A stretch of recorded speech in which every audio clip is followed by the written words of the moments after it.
Hello everyone. Welcome over to our P4 CODMD for the first week and the solutions go through. My name is Teacher Chi Yew from Think Academy and I'll be your host for the day. So without further ado, let us begin on the first question solution. Now the squares of natural numbers form a number in a row from small to large. So in this case over here, we can see that there's a pattern that's going on over here. It is 1, 4, 9, 16, 25, 36, 49, etc., etc. So the question asks us, what is the 1010th digit? Now, so you guys have went for other courses before, it will actually make sense for us to break down the squares of all the natural numbers based on the number of digits that they actually have. So, in this case over here, let us start off simple. Let's take a look at single digits. Alright, we have 1 squared, 2 squared, and 3 squared, which is equal to 9. So after that, it will be double digits already. So the total here will be 3. What about double digits now? Let's talk a little bit about double digits. Well, we know that 10 squared is 100. So from 4 squared onwards all the way to 9 squared, we actually have double digits this time round. 9 squared 81, 10 squared 100. So in this case over here, we have a total number of 6 numbers over here, and each of them constitutes to 2 digits. So that's why we have 6 times 2 equal to 12. Now let's move on to 3 digits. Alright, let's move on to 3 digits. In this case over here, we'll move from 10 square all the way to 31 square. Alright, so there's a little bit of approximation that is going on over here, but 31 square is the last square of a natural number such that it's 3 digits. So in this case over here, we have a total 22 numbers over here. Each of them constitutes to 3 digits, which will give us 66 digits. Doesn't seem to be enough, but as you can tell, it's going to go on higher and higher over here. We'll move on to 4 digits now in the same fashion. Alright, we have 32 square all the way to 99 square. Alright, because 100 square itself is 5 digits. Now, in this case over here, we have a total of 68 numbers. Each of them constitutes 4. So there's a total of 272. So now, so far, we actually have 353 digits. So we should be expecting somewhere that the leftovers will be equal to 1010 minus 353, which is equal to 657. So now we are left with 657 digits more to go. So let's try out. Hey, maybe 5 digits. It is possible that from the number that we are looking for is among the 5 digits. So let's take a look at this. We take 657 divided by 5. We should get 131, remainder 2. Now in this case over here, that means that we need another we can make another 131 whole 5-digit numbers. So in this case over here, we will have, say for example, 100, 101, 102, etc. Now you notice we can fit in another 131 numbers. So we are going to end at 230. All these can be fitted into the numbers over here. But that will mean that we have a remainder 2, and 231 squared is equal to 53361. And that will mean that we want the second position. And the second position itself is just 3. So therefore, we can conclude that the final answer, the 1010 digit, is just 3. So this question is a very common question, and the standard trick always applies. We always break up the groups into different sets based on the number of digits that they actually have, and that is how we actually solve this question, by continuously counting the number of digits, sets of numbers with the same number of digits. I hope this one is helpful. Now, let's move on to question 2. Now, question 2 is a little bit long, so let's read it out first. So the king and Tommy raced horses. Each of them had 3 horses, which were divided into 3 classes. Tommy knew that fastest of 6 horse is the king's first class horse, followed by his own first class horse, the king's second class horse, his own second class horse, the king's third class horse, and his own third class horse. So we have a little bit of ordering over here. Now, Tommy also knew that the king horses appear in the order of first class horse, second class horse, and third class horse. Then Tommy has how many ways to arrange the order of his horses to ensure that he can win at least one race. So all we really need to do is to win at least one race. Now, we notice that there are a total of 6 horses in total. And there's some sort of ordering that is going on over here. So since the number is a little bit small, we can actually consider listing it out so that we can get an appropriate answer. So let's take a look at the king's order, right? The king's order in this case is 1, 2, and 3. The king's order. So let's take a look at Tommy.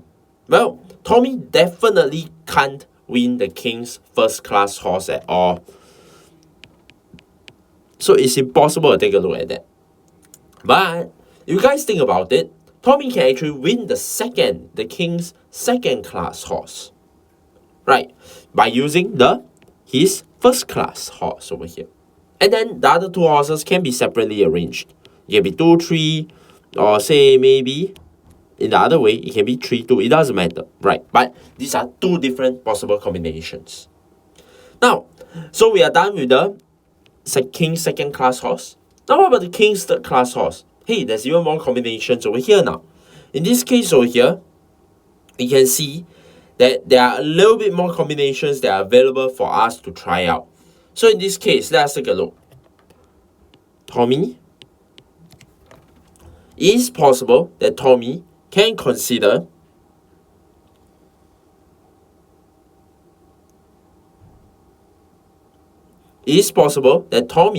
can actually consider that using his first class horse, right, to try and defeat the king in the third race. So that's why it can be a 1 here, and the order of the 2 other horses doesn't matter. So it can be also 3, 1, 3, 2, or it can be 2, 3, 1 as well. Alright, so that's good. So that will be Tommy's strategy in this case. But on the other hand, he could also use the second class horse, right? So you have 2, and then the ordering doesn't matter. 1, 3, 2 as well. Alright, so is that it? So we notice that there's a little bit of problem over here. We actually had a repeat. So in this case over here, we do not have 6 ways, but rather we have a total of 5 ways rather than 6 ways because of a repeat over here. Now based on our logic, this is how we should follow the idea. We actually list things out instead of applying all the deep formulas in order to try and solve this question. Alright, so I hope this one is clear. Now, without further ado, let us move on to the next question over here. So we have this. If AA times BB is equal to CDE, and AA divided with BB equal to FG divided by H. Now, each letter represents a number from 0 to 9 respectively. The same letter represents the same number, and different letters represent different numbers. Then the 3-digit number ABH is something. Alright, so I think let teacher Chu write it out over here for everyone, and we'll try use another new page because it might be a little bit cluttered over here. Now, so we have AA times BB equal to CDE, and then we have AA divided by BB equal FG divided by h. Now, so in this case over here, let us take a look at the first equation. I think the first equation might be slightly simpler. We know a little bit about all these numbers over here. We have some nice properties that we can work with. We have AA is equal to A times 11. And BB equal B times 11. So that would mean that AA times BB can be simplified into 11 squared times A times B. Now that simplifies a lot of things. Alright, 11 squared is 121. Now, so in this case over here, we know that this is equal to CDE. Now, and of course, there shouldn't be repeats in any of these 5 numbers over here. There should never be repeats. So, of course, all the prime numbers are out already, as you can tell, because 2, 3, 5, 7, all these numbers on this side cannot be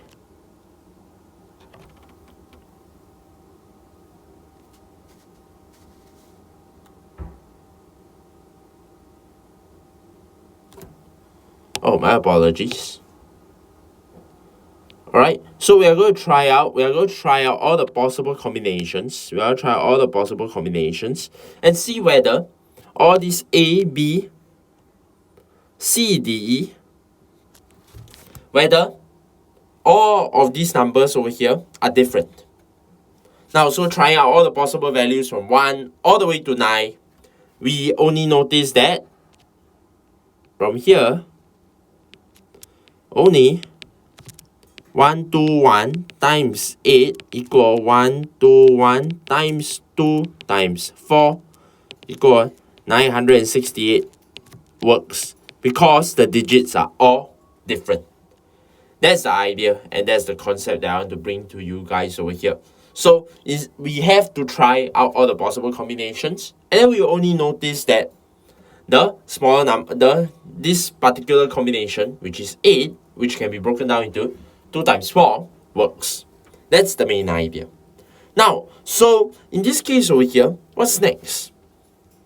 Well, we have to do a little bit of guessing right now in this case, because we are given that AA divided by BB is FG divided by H.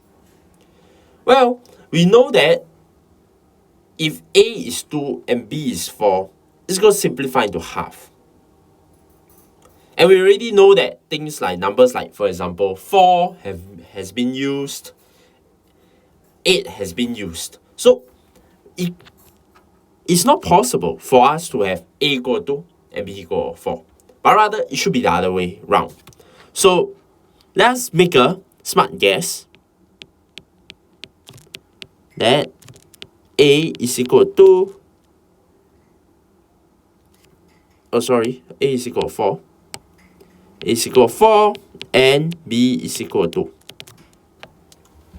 So then AA divided by BB would just be equal 44 divided by 22, which is equal to 2 essentially. But what are our leftover digits right now? Our leftover digits, we actually have 1, 3, 5, 7, 0 left. And all these combinations, Teacher Chu actually has one combination that is staring at me right now. If I were to rewrite 2 as 10 divided by 5, that would be it. That would be my F, G, and H, right? And so, ABH is just going to be 425. That's the essential idea behind this. So cryptogamic puzzles usually rely a lot on logic and really requires a lot about inference. So I hope through this exercise you are able to better understand the logic and the flow that Teacher Chu has constructed.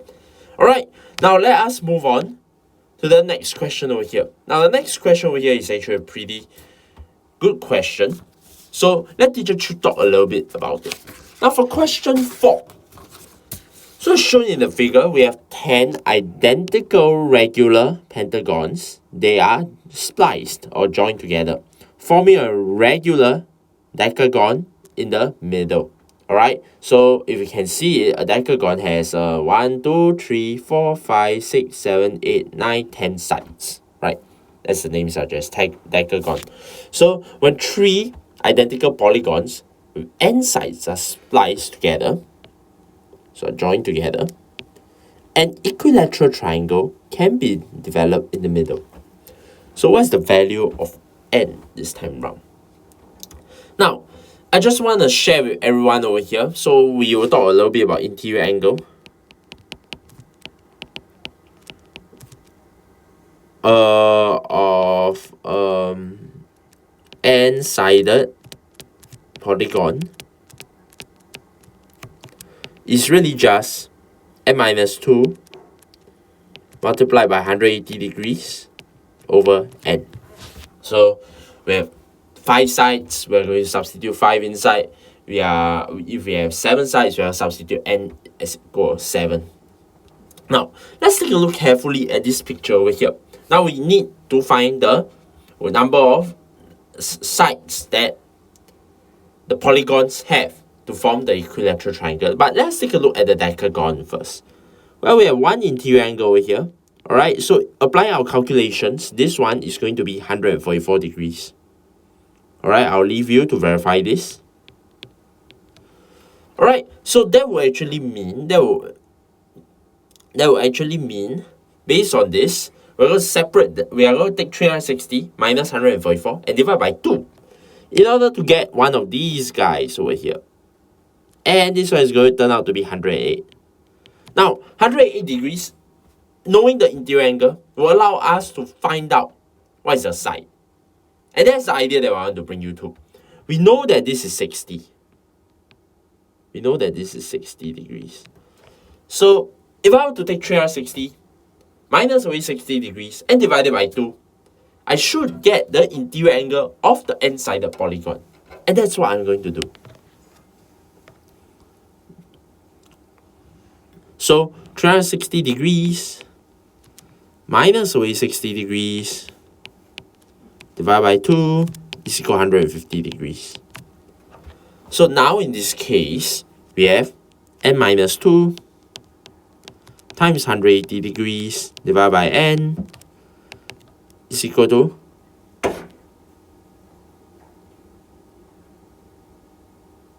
150 degrees. Now, in this case, after simplifying a little bit, we actually get 180 degree n minus 360 degrees equal to 150 degrees n by cross multiplying.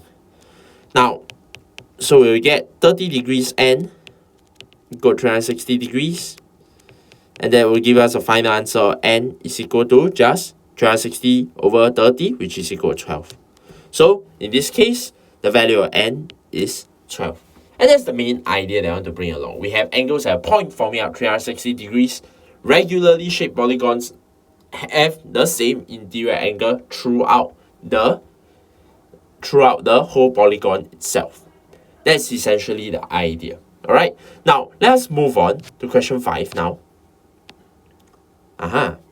So let's take a look at this question. On a sports day in Zootopia, there are 10 soccer teams and each of them has a competition with other teams. It's known that for each competition, the winning team can get 5 points, the losing team can get 1 point, and the two teams can get both points each when they draw. After all the competitions are finished, the total score is 248 points. So how many draws are there? So in this case, it's a round robin match over here. We can immediately see the total matches is 1 plus 2 plus 3 all the way to a number of teams, which is 10. Now, using our Gaussian sum formula, we have 9 times 10 divided by 2, which is equal to 45. So, assuming all of them are draws, think about it. If all are draws,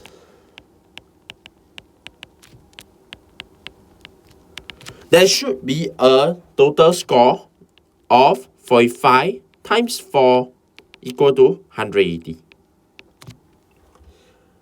And hence we have a shortfall of 248 minus 180, which is 68. Now think about it. These are all draws. In this case, it's impossible. But this is but you realize what teacher Chu is actually doing. It's what we call the assumption method. We assume everything is a draw now. Now in this case over here, what's next? If we are to convert one draw to win,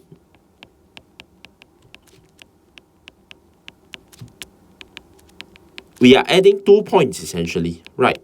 Because converting from a draw to a win gives the win gives us 6 points. The draw gives us 4 points in total. So that's why we take 68 divided by 2. And this one will give us 34 wins in total. We will need to pump it up by around 34 wins in order to get 248 points.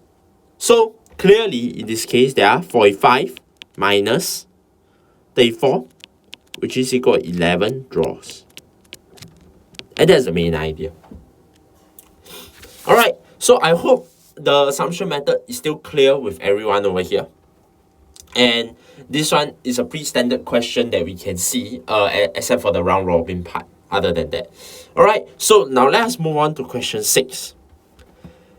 I'll carry out several operations on the 5 digits 69896, and each operation can rotate the adjacent 2 digits by 180 degrees. So 98 becomes 86 after one operation, 96 after one operation is still 96. So then the maximum 5 digits that can be obtained after a limited number of operations is some particular number. Now, the first thing that I want you guys to really notice is that impossible for a 9 to be at the front. Okay, because there is no 6 at second or fourth position. So you need an even positions to have a 6 before you can convert it to a 9. And it can't make sense, right? We need 2 operations, so you need to move it twice in order to get the same number. That's essentially the idea behind this. Now, so what would be the biggest value now? Well, if I don't have a 9, we can have an 8. We can try moving the 8 around. So let's try it out, alright? We can have 6, 9, 8, 9, 6. I'm going to change the 98 over there to shift the 8 to the other side. So what am I going to get? I'm going to get 6, 8, 6, 9, 6. And finally, I'm going to shift the other one around as well. I'm going to shift the 8 as the 68 to 89. And this is probably our biggest number over here already. Because 9696, no matter how you change it within all the numbers, they are all going to be essentially the same. So the maximum number is just 89696. Alright, so I hope everyone is clear about this logic over here and be able to identify the fact that 9 is impossible for 9 to be at the 10,000s place is crucial when answering this question. Alright, now let's talk a little bit about our last question now. So the symmetrical figure shown below is composed of 2 isosceles triangles, isosceles trapezoids, and 2 rectangles. The length for a line segment is shown in the figure, and the unit is in cm. So the area of the whole figure is how many centimeters squared? Right, so you have 2 isosceles trapezoids and 2 rectangles. Well, as shown over here. Well, those are particularly difficult questions. We might need to apply a little bit of Pythagoras theorem over here to try and find the height of the trapezium. Oh, and we still need to find a little tiny portion over here, which seems a little bit difficult, right? Seems a little bit difficult. But hey, look at this line a little bit closely.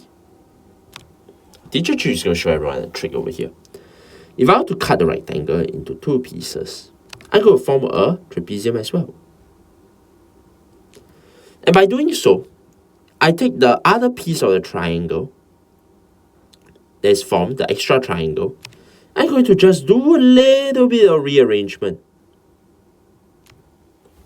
Oh, the whole trapezium, the whole figure itself, has just became a rectangle.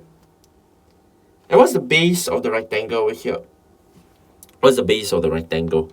The base of the rectangle is just 10, right? As suggested over here. And the height is just going to be 9, as you can tell from here. That's the main idea. So, majority of the times, we do not really need to brute force our solutions out. In this case over here, there's no surprises as well. So, the area is actually just one line equation, which is 10 times 9, 90 cm squared. And that's our final answer.